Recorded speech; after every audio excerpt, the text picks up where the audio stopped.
Eu sou Amanda Ferreira, aqui é o Instituto de Assistência à Criança e Adolescente, o IACAS.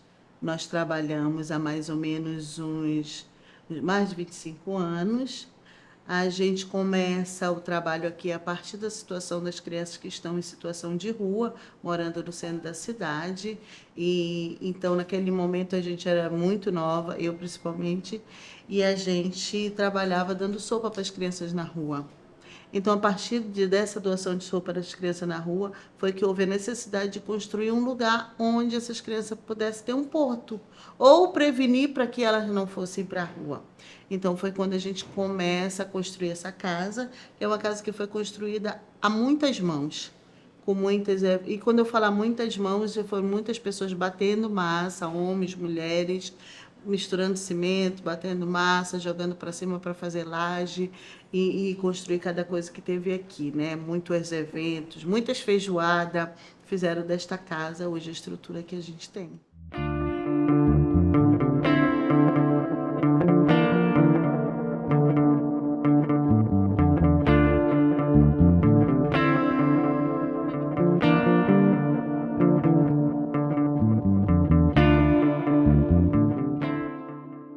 Existe uma grande onda aqui no nosso estado, ou no Brasil todo, que fala que hoje em dia as meninas engravidam mais cedo. Hoje em dia as meninas dão mais cedo. Hoje em dia... Isso não é verdade. Isso não é verdade. Culturalmente, as meninas engravidavam e eram prometidas muito cedo. Elas eram dadas para senhores muito cedo. Elas eram dadas para diminuir os gastos da família, quando ela era um peso para aquela família. Ela era dada em troca de um outro bem para aquela família e era dada nessa faixa etária que nós temos hoje. O que é que nós temos hoje? Estamos falando sobre direito sexual e dizer que não, que basta dessa violência aqui. E o Estatuto da Criança fala que estupro de vulnerável é para menores de 14 anos. Isso, há 33 anos, está instalado no país, né? Quando a gente fala que é crime e que menor de 14 anos é estupro de vulnerável. Então, há menos de 33 anos, a gente começa a dizer que não. Mas, todos os anos atrás, isso era normal. Eu não posso dizer que é cultural, porque eu acho que eu aprendi que a cultura não faz parte disso, mas se naturalizou para o país. E vem se perpetuando. E a ideia é agora, a partir desses 33 anos, a gente falar que não, que basta. E aí, quando a gente começa a dizer que basta, todas as outras garantias de direito vêm junto com esse basta. E aí começa esse grande boom de dizer que não, que a gente não aceita mais sexo com criança, que a gente não aceita mais exploração sexual com criança, a gente não aceita mais que a sexualidade das crianças seja moeda de troca para nenhum adulto ou para nenhum homem de poder. Hoje já existe uma discussão sobre o que é o tempo de iniciação. Que a gente pensa que o Estatuto da Criança e do Adolescente ele é para todas as crianças, né? No Estatuto não diz a criança branca, a criança negra, a criança indígena. Não, ele é para todas as crianças. Então, a gente entende que se o estupro de vulnerável tem uma faixa etária, ele é para todas as crianças. E existe hoje uma discussão sobre como é que a gente conversa com as comunidades indígenas sobre esta iniciação. Porque quando você entende violência, ela é para qualquer povo, né? A partir da hora que uma menina indígena de 10 anos, ela casa com outro indígena de 25 ou de 40, ela é violência, né? E aí há outras violências que é a questão de se essa menina fica grávida, como é que essa criança é aceita nesse lugar. Isso é uma coisa que acho que a gente tem muito para avançar ainda. A gente não tem nada formado, nem para quem discute povos indígenas e muito menos para a gente que está fora dessas comunidades. Uma outra coisa é a questão da comercialização do sexo com criança. Que isso, ao longo, principalmente nos grandes centros, onde a pobreza e a fome está instalado, há uma grande negociação desses corpos por comida, né? Então, esse homem que tem poder, seja o poder mínimo, de um pouquinho a mais que essa família daquela criança, ele troca o sexo com aquela criança por nada. aqui no Amazonas muito nada, assim, por um prato de comida, que pra gente é tão comum, mas para aquela menina ela não tem, né? A gente sempre fala aqui que o X-salada é um atrativo, né? Então, pelo um X-salada, né? Pelo um cachorro quente, por um cacho de uva, por uma sandália, por um crédito no telefone. Então, essa comercialização aí sim ela é muito perversa.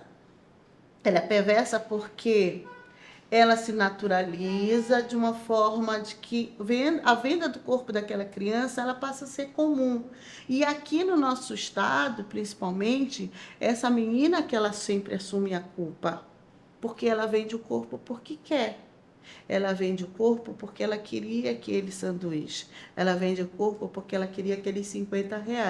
Não é porque ela precisa. E não é aquele adulto que vendeu ou trocou pelo aquilo que ele queria, né?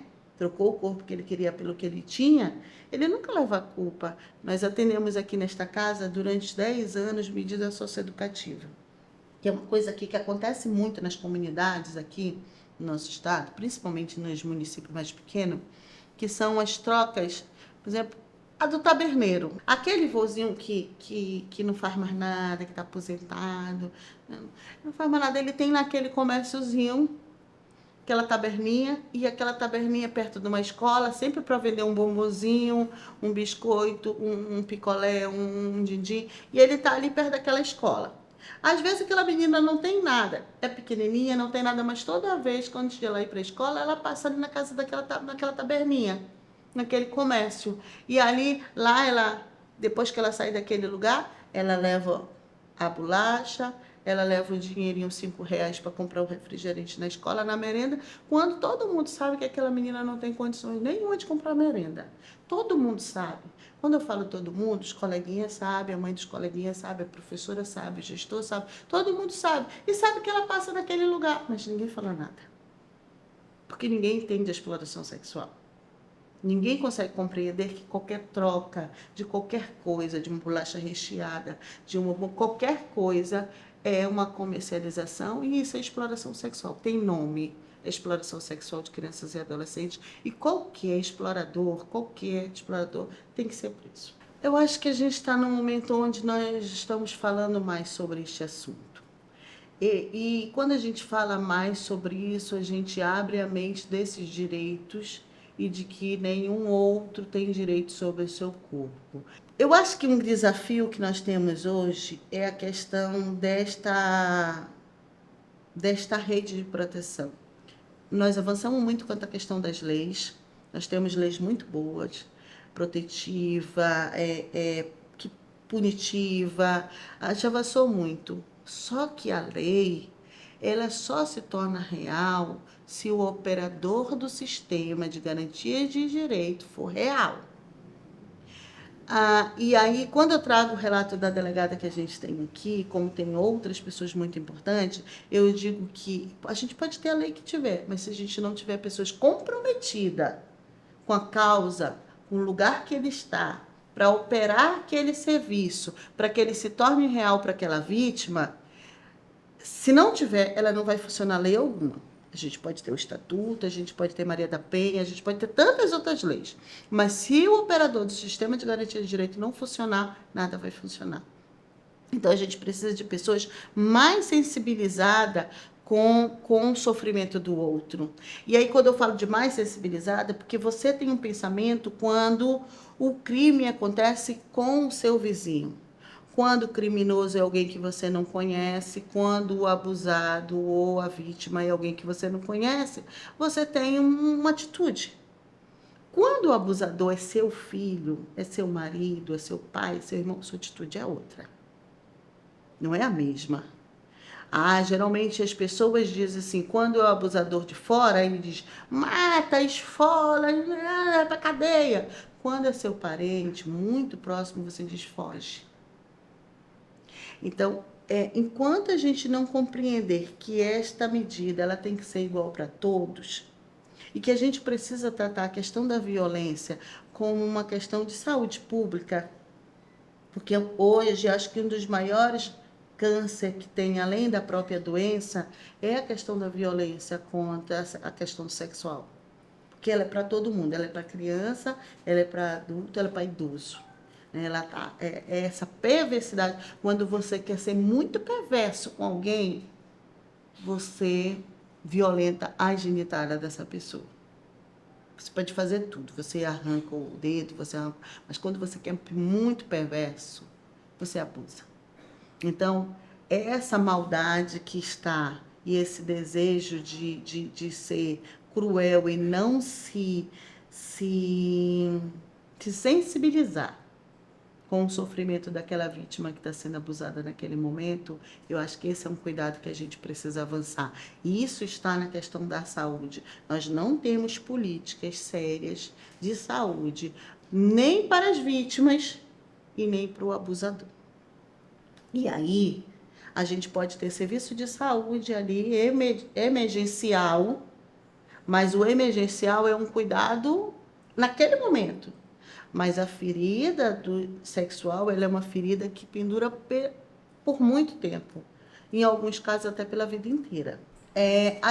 Eu acredito que a questão do atendimento, e aí eu queria começar falando que a gente faz inúmeras campanhas de denuncie.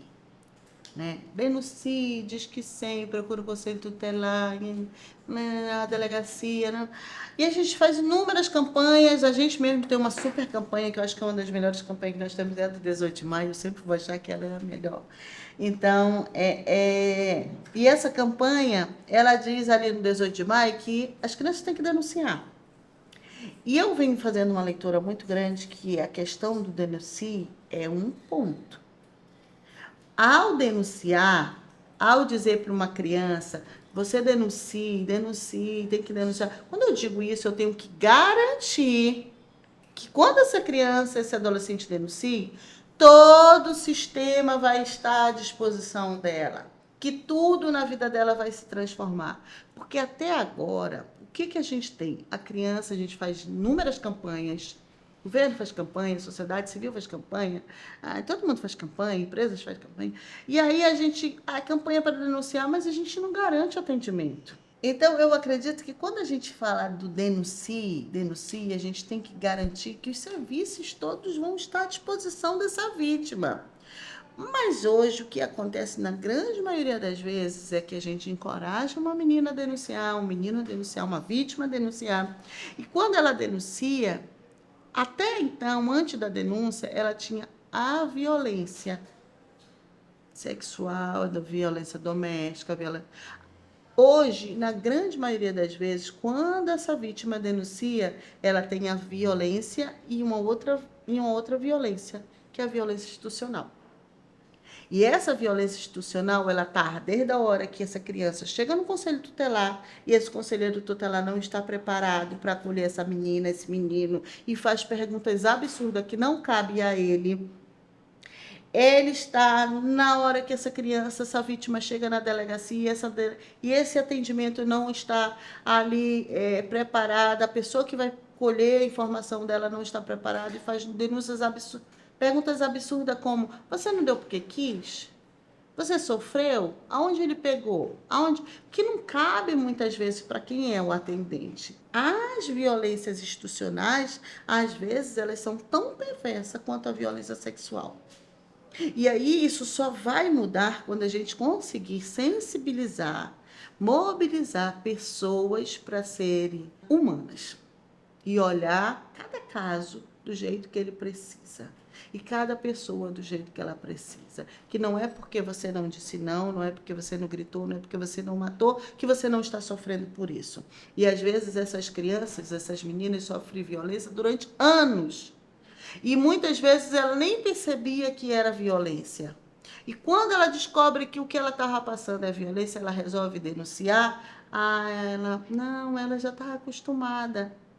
Ela já estava acostumada. Então, o serviço, a rede, e muitas vezes ela não está preparada. E o nosso papel, eu acredito, em todos os lugares, é sensibilizar o sistema, e o sistema somos nós, sensibilizar as pessoas para estar preparada para receber cada caso e que nenhum caso é igual. Que uma menina ela não precisa chegar ensanguentada para ela estar ferida. Quando a gente fala, a humanidade está adoecida, realmente, ela está adoecida porque quando ela adoeceu no começo, ela não foi tratada, ela não foi cuidada, não teve nada para ela, inclusive para este abusador. Inclusive para esse abusador, que às vezes sofreu inúmeras violências, e eu não estou justificando a questão do abuso, do abusador, de ele ter direito, não. Não estou justificando isso. Mas, às vezes, esse abusador sofreu todas as violências e também não foi cuidado. E às vezes ele vai sofrer outras tantas violências depois do crime cometido. E a grande massa da população, fica feliz em saber que ele vai sofrer. E a gente já sabe que nem cadeia e nem a morte está servindo de exemplo para ninguém. Porque os abusos continuam acontecendo. E aí a gente faz barulho por tanta coisa, né? A gente faz barulho porque a doação de peixe. A gente faz barulho pela festa que vai ter. E por que a gente não faz um barulho grande para chamar a atenção da questão da proteção da criança? Às vezes a única coisa que a pessoa vai entender é aquele barulho daquele carro de som. Então aqui a gente já vem em parceria com várias, principalmente a Caritas Arquidiocesana, lá no Iapoc que nós fizemos isso, também, é colocar o carro de som para ir falando na frente de qualquer ação nossa. Porque quem não compreender, quem não quiser receber o nosso informativo, mas ele vai ouvir. Ele é obrigado a ouvir sobre aquilo.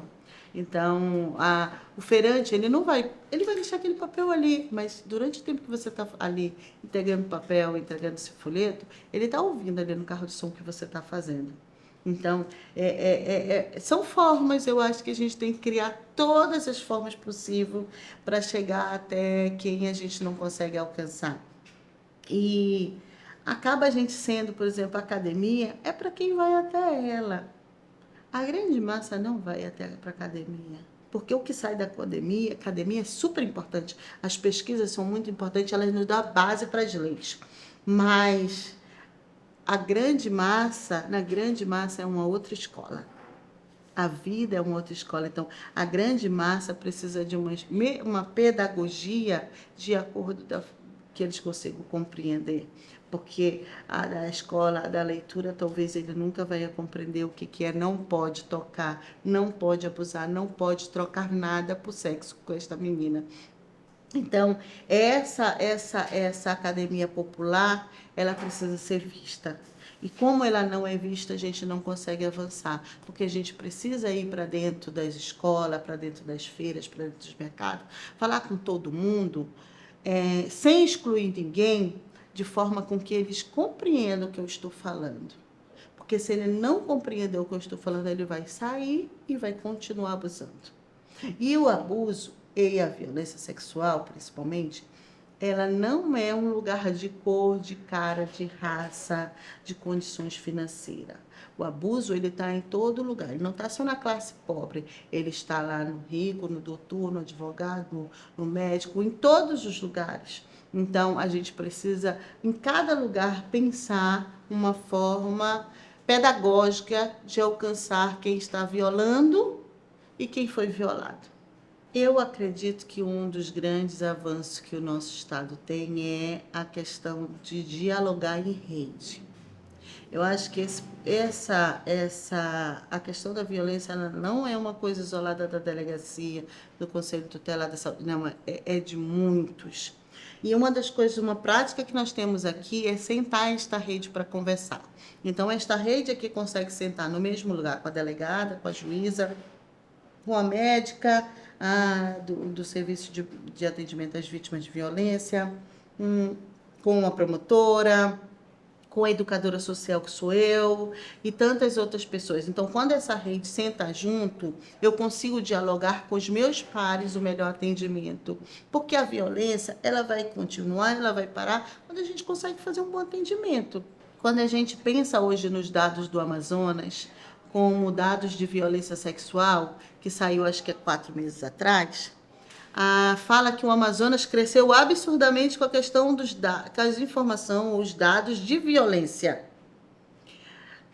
E eu recebi uma ligação de alguém que mora no Rio de Janeiro, falando para mim assim, escuta, o Amazonas está muito ruim, os dados cresceram demais aí quanto à questão da violência, eu acho que eu vou para ir para trabalhar. Eu disse, não, fique no seu estado e comece a trabalhar no seu estado. Porque se nós estamos tendo os dados aqui no meu estado, é porque a notificação começou a acontecer, porque as pessoas começaram a denunciar, porque a gente tem notificação na saúde, a gente tem notificação na delegacia, a gente tem notificação na escola, tem notificação nas UBS. A gente conseguiu dialogar com a nossa rede e esses dados estão indo para o sistema agora, porque antes as crianças sofriam a violência e ninguém denunciava. Então, os dados do Amazonas, ele não é vergonhoso para o meu estado. Muito pelo contrário, esses dados se reafirmam que nós estamos trabalhando, porque agora está sendo notificado.